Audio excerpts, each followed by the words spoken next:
What's going on? So today I'm going to be doing a Banks gauge install along with a new pod pillar. So right now I have the vent mount and it works good, but I don't want to do the ones over here and block up that one as well. So I'm gonna revert that one back to factory, and got a pillar from ZZP and we're gonna see how it does. So I'm gonna get this out first. So what I did is I pried the dash panel back a little bit, and to get these off there are two tabs, I believe. It's been a while since I've done this.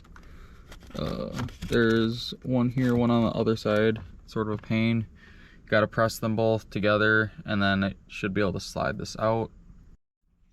Okay, so actually there's four and they go on the top, left, right, and the bottom, of course.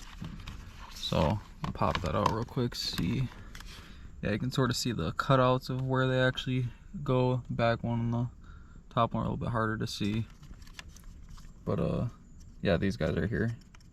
So you have to press these in, and then this, once you get all of them in, sort of slides out. Alright, so now to get this back in here, what I'm gonna have to do is take off the silver trim around here. I put a little alignment mark the first time I did this just to make sure it was right. So what you're gonna want to do is take like a pick or a small flathead and pry these up very gently all around as you go, and you want to put a little bit of pressure as you're like pulling it off. Once you get that outer piece off, should look sort of like this, and I believe it should just sort of pop apart. I don't remember if I maybe broke that a little bit the first time or if it opens up there, and then you should, if I can get this to sit somewhere, hopefully should just be able to sort of pull this out.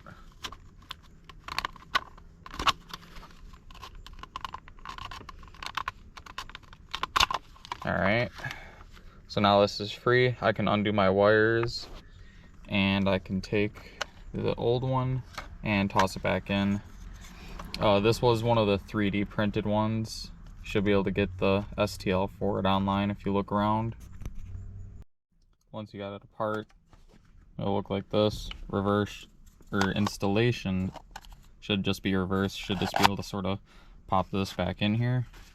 And then if you made an alignment mark like I did, you can go off of that. So it already says top on there, but I also put one on here a little bit. So all I gotta do is get this sort of lined back up.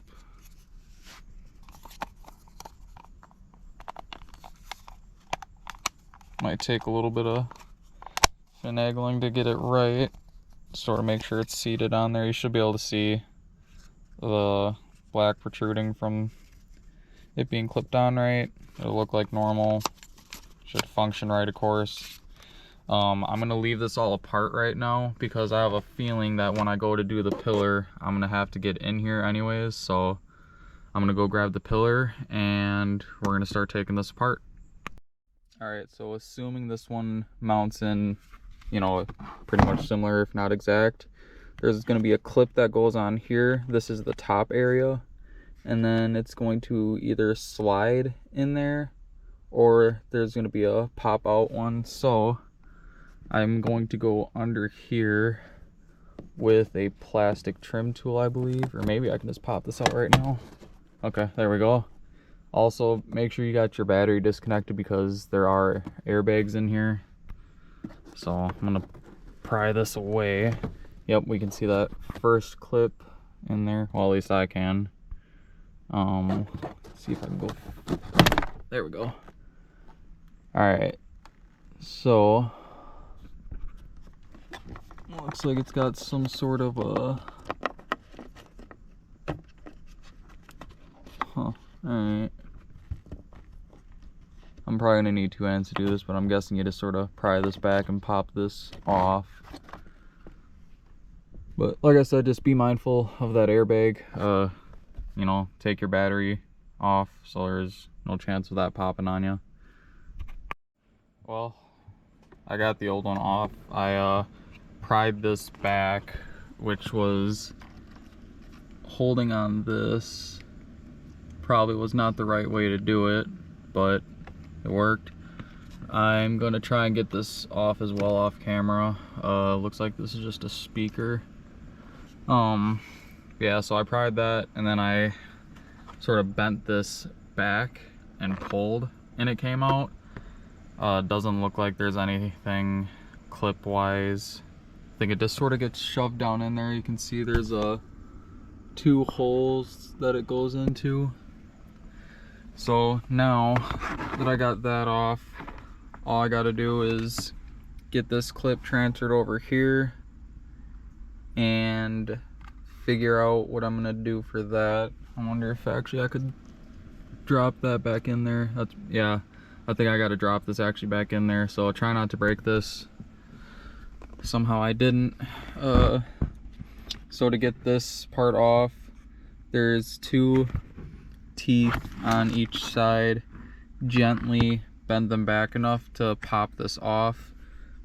Drop it back onto there. You can bend the teeth in a little bit beforehand or after, either one works.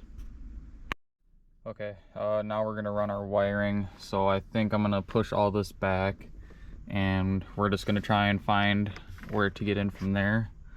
So a couple ways you can do this. You can always shine a flashlight through and then you can see some light right there. So all I'm gonna have to do for these is go over that tube and go up there. And then for that, I'm going to start at the bottom, run it through where I have my wideband wires and do it the same way. All right, so I got it plugged in, ran it out to here. So now, like I said before, I'm just gonna sort of tuck it right up there and it should go up through the top, and we're gonna pull our wires through. I'm going to get them connected. I'm gonna slot it back into there and we should be good to go to pop it in. All right, so I was able to get everything pulled through. Like I said, I literally just went right over the top. You can see the wires sitting back there. They went straight up through, pretty nice open gap. Just sort of feed it through by hand. You should see it pop up right around there. Might take a little messing with, but if you need to, you can use like a pick, pliers, whatever to get back in there. So now I'm going to throw the wideband in here and get everything sort of clocked the way I want it. We're gonna put it in. We're gonna put that clip in, and I forgot about the little speaker that should pop in there too. And we will see where everything lines up. I will plug it in and try and turn it on. Also, I don't know if you guys bought the mounting kit with yours or not, but for my wideband, theirs does not really fit in there too well. So there's this cloth tape that I use for like wiring harnesses and stuff. You can get it on Amazon, eBay pretty cheap. I used that and I went around each gauge twice and it's a pretty snug fit. Doesn't really move at all unless you really force it. So could be a potentially a good thing if you don't want to mount it the way they have it. Okay, so I still have it partially off. I had to like shimmy it to get it down in there. Also, make sure you pull out some of the slack. You can leave a little bit, of course, but I would pull out majority of it depending on how you put that in there. So if you have a different mounting style where you can't, you know, turn it really, now would be a good time to clock things how you want them. So, you know, straighten it out a little bit, get it to where you feel would be good. And once you think you got everything, just make sure nothing's gonna get pinched, nothing's, you know, hanging out of the side. I got that other connector in as well. It just sort of slotted down or up in there. So when you go to take this one off, don't break it like I did, and you should just be able to slide that clip out. So that would be, you know, it's sitting down in there like this. Should be able to slide it up so it'll be towards you, and that rubber band one should sort of come out. But everything else looks good to me right now, so I'm gonna see if that just sort of sits in there, which it did. I'm gonna take our weather sealer right here, just run my finger inside of it, get it to pop out. Just make sure everything's in there. Make sure this isn't gonna fall.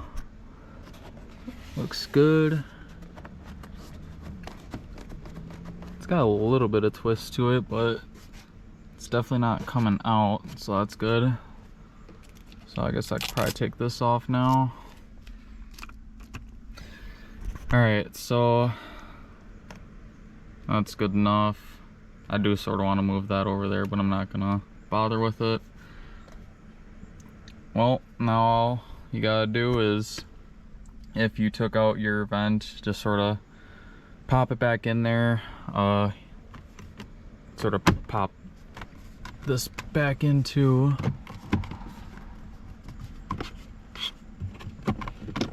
just gotta make sure it all like lines up. Let's go around, gently massage it back in, because there are clips all around. See how that just snapped in there?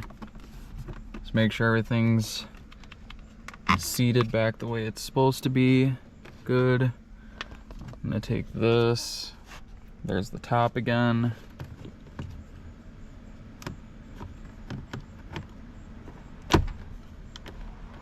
Press that in there. All right. Cool, it works. There it goes. Now it's fully seated. Hear that little click in there, hopefully.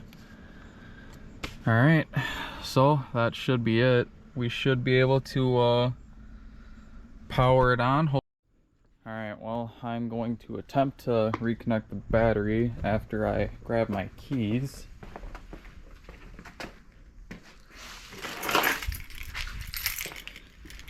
Just in case the alarm decides to start going off. All right, let's hope that the airbag doesn't deploy right away. Sparky. All right, that's connected, no alarm, so that's cool. So we are going to tighten this back up.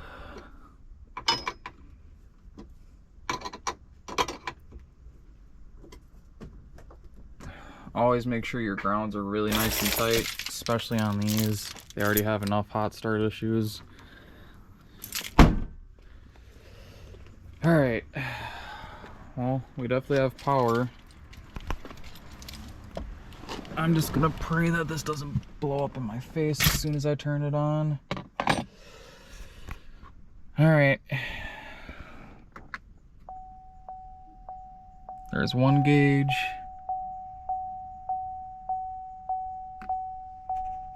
And the Banks is not working. Oh, there it goes. Okay. So I guess you have to press something on it. Nice. Let's just mute that. Oh, there we go. So that is how to throw a Banks gauge and ZZP pod in your 6th gen Camaro. Hope this partially helped someone.